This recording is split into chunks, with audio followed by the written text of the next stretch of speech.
Shalom, anak-anak kelas 6 yang dikasih Tuhan. Selamat pagi. Hari ini kita akan belajar agama.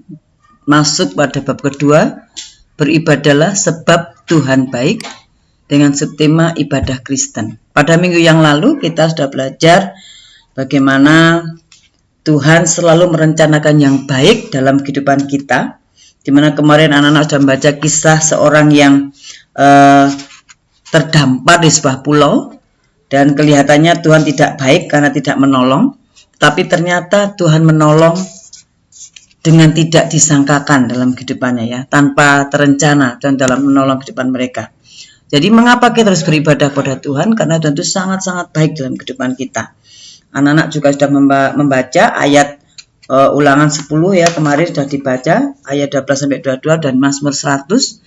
Di sana ada kebaikan-kebaikan Tuhan yang kita rasakan bahwa tidak ada alasan untuk tidak kita beribadah. Sebagai tanda ucapan terima kasih kita kepada Tuhan atas pemeliharaan dan pertolongannya, maka kita harus beribadah.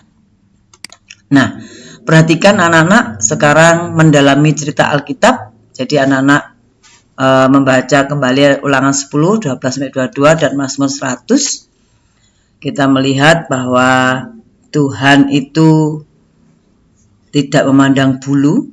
Tuhan menolong siapa saja yang membutuhkan pertolongannya, ya, tolongannya. Jadi bagaimana sikap kita beribadah pada Tuhan?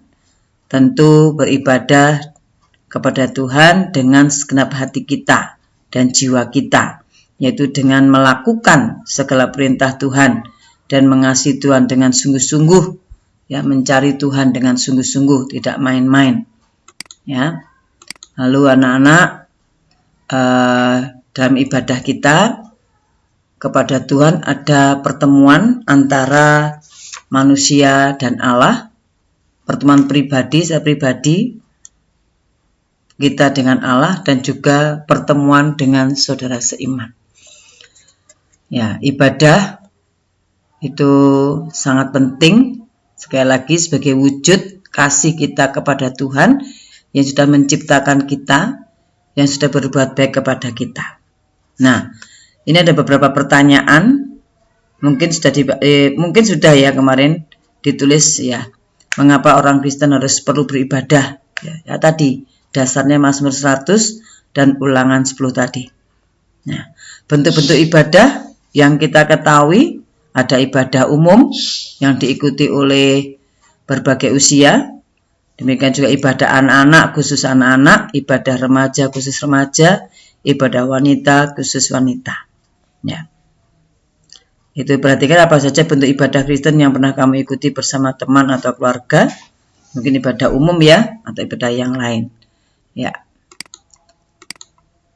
Nah, sekarang kita masuk pada pendalaman materi ibadah Kristen. Di mana di dalam ibadah itu ada unsur-unsur ibadah. Jadi ibadah Kristen itu ada unsur-unsur ibadah. Ya, dalam ibadah Kristen ada liturgi. Ibadah ada dua, yaitu secara, sudah saya terangkan kemarin, ya, secara liturgi, yaitu ketika kita ada di gereja, di sana ada unsur-unsur ibadah. Dalam ibadah pasti ada doa, pasti ada pujian, pasti ada persembahan, pasti ada penyampaian firman Tuhan, ada pengakuan dosa, ada pengakuan iman rasuli, ya. Tetapi yang paling umum ada 4, yaitu doa, pujian, persembahan, pembacaan firman Tuhan. Ya, itu adalah unsur-unsur dalam ibadah kekristenan. Nah, perhatikan. Ada juga ibadah aksional, artinya ibadah dalam kehidupan kita sehari-hari yang sudah kita pelajari pada materi yang pertama, yaitu kehidupan yang mempersembahkan tubuh. Ya. Nanti silakan dibaca anak-anak materi ini. Ya. Perhatikan di sana ada unsur yang pertama, sudah tadi saya jelaskan unsur doa, silakan dibaca. Ada macam-macam doa di sana. Lalu juga ada nyanyian yang merupakan ciri khusus bagi orang Kristen.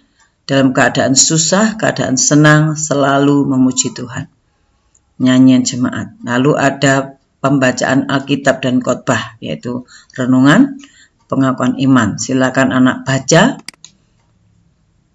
Dan di sini kita akan melihat ada pengakuan iman yang dikumandangkan sebagai wujud iman orang Kristen sejak dulu sampai sekarang dan sampai selama-lamanya. Ini hanya beberapa gereja yang melakukan, khususnya yang Protestan ya. Kalau Pentakosta jarang melakukan ini. Nanti kita baca ya, saya akan anak baca bersama-sama tentang pengakuan iman Kristen ini. Dan saya minta anak-anak menghafal ya pengakuan iman ini ya semampunya, tapi dipersiapkan untuk membaca dan juga dihafalkan ayat ini. Oke. Ya. Nah, tugas hari ini adalah menuliskan unsur-unsur ibadah dan menjelaskan masing-masing unsur yang tadi sudah ada materinya, silakan dibaca dan ditulis jawabannya. Kemudian menyebutkan dan menjelaskan macam-macam doa sudah ada jadi di materi, silakan dibaca.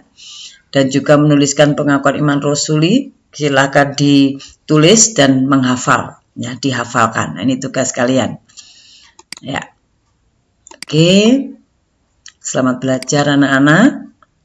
Tetap semangat, tetap selalu menjaga kesehatan di masa pandemi dengan 3D. Disiplin mencuci tangan pakai sabun, disiplin memakai masker, disiplin menjaga jarak. Terima kasih, Tuhan memberkati kalian semua. Selamat pagi.